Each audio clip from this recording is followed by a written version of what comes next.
Salut à tous et à toutes, c'est Seth, et aujourd'hui on se retrouve pour parler du troisième épisode de la série Moon Knight, sorti mercredi.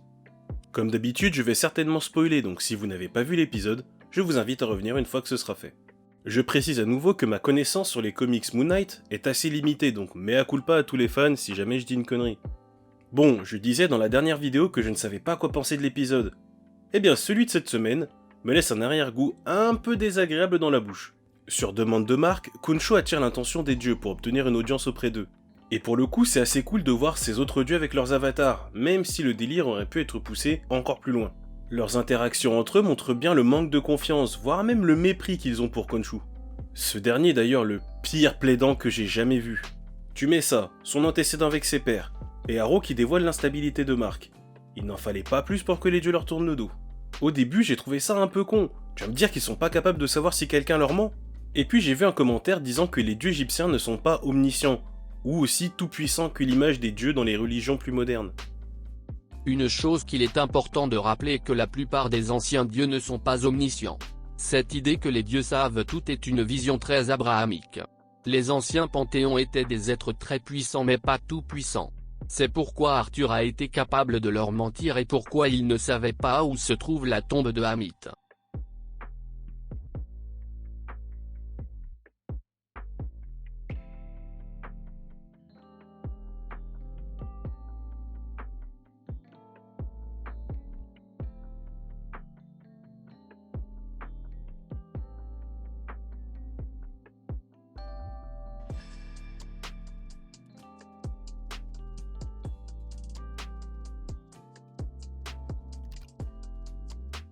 On sent clairement qu'ils en ont rien à carrer de ce qui se passe, surtout que si on suit la logique de Khonshu, celle de la punition, Harrow prévoit de libérer Hamit, mais il ne l'a pas encore fait.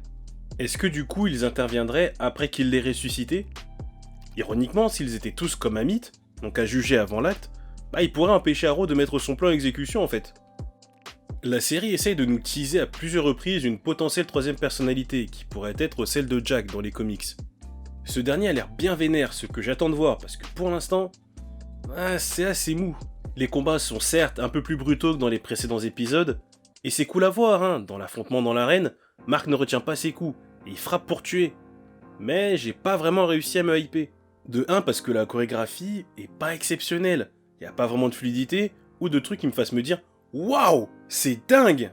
Deuxièmement, et ce que je vais dire va peut-être sonner bizarre hors contexte, mais ça manque de sang tout ça. Les mecs se font lacérer par un disque en métal et y a pas une goutte d'hémoglobine. C'est pas vraiment important en soi, d'ailleurs ça ne retire presque rien à la violence de certains coups, où Mark casse des bras, des jambes et des têtes, mais ça casse aussi un peu l'immersion du truc. Surtout qu'ils sont capables de mettre du sang, on le voit dans l'épisode 1. Mais comme je disais, c'est intéressant de voir que plus le combat avance, moins Mark retient ses coups et devient plus violent. Mark, qui est vraiment un personnage intriguant. Le gars garde encore des secrets, des trucs probablement bien sombres, et on a vu ce que ça donne quand il se lâche. Et pourtant, il fait quand même tout son possible pour ne pas tuer le jeune au début, ce qui montre qu'il a malgré tout un sens moral.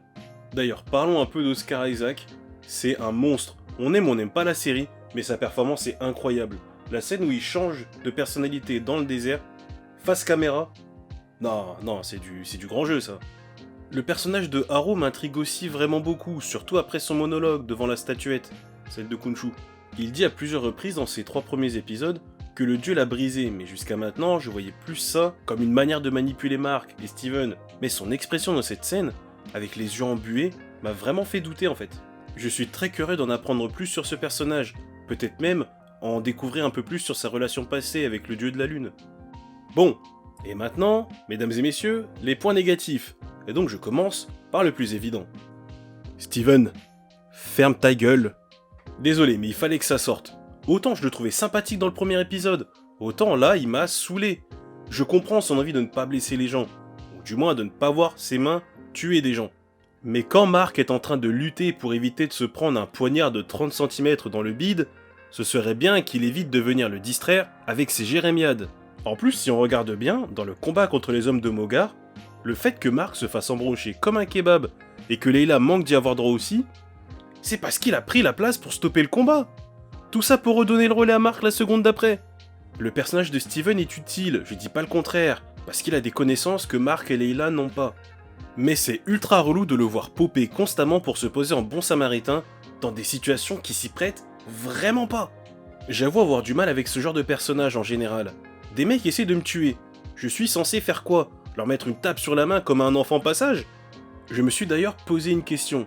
La série Moon Knight semble cartonner auprès des gens ne connaissant pas le personnage, alors qu'elle fait un flop total auprès des connaisseurs. Pourquoi, me direz-vous? Eh bien parce qu'en tant que simple série, elle est sympa, c'est pas extraordinaire, mais c'est divertissant. Alors qu'en tant qu'adaptation, bah elle est mauvaise. Et encore une fois, je ne connais pas plus que ça le comics, j'ai juste cherché des informations et échangé avec des connaisseurs. Malgré tout, je vois que l'adaptation est tellement plus pauvre que son matériel d'origine. Quand je vois les personnages de base et l'histoire, je me dis que la série avait vraiment un potentiel de dingue, et qu'ils ont préféré faire un truc générique, comme beaucoup d'œuvres du MCU. C'est dommage. Je vais continuer la série, déjà parce qu'on est à la moitié des épisodes, et parce que malgré les points négatifs exposés, bah j'oublie pas qu'il y a quand même aussi des points positifs. En tout cas, merci d'avoir suivi cette vidéo, n'hésitez pas à me dire en commentaire ce que vous avez pensé de ce 3e épisode, mettez un pouce en l'air, ça fait toujours plaisir. N'oubliez pas d'activer la cloche lorsque vous vous abonnez, vous recevrez une notification lors des prochaines sorties de vidéos. Vous pouvez également me rejoindre sur Twitter, je poste régulièrement des trucs sur l'actualité geek. Et je vous dis à la semaine prochaine pour une nouvelle vidéo. Ciao!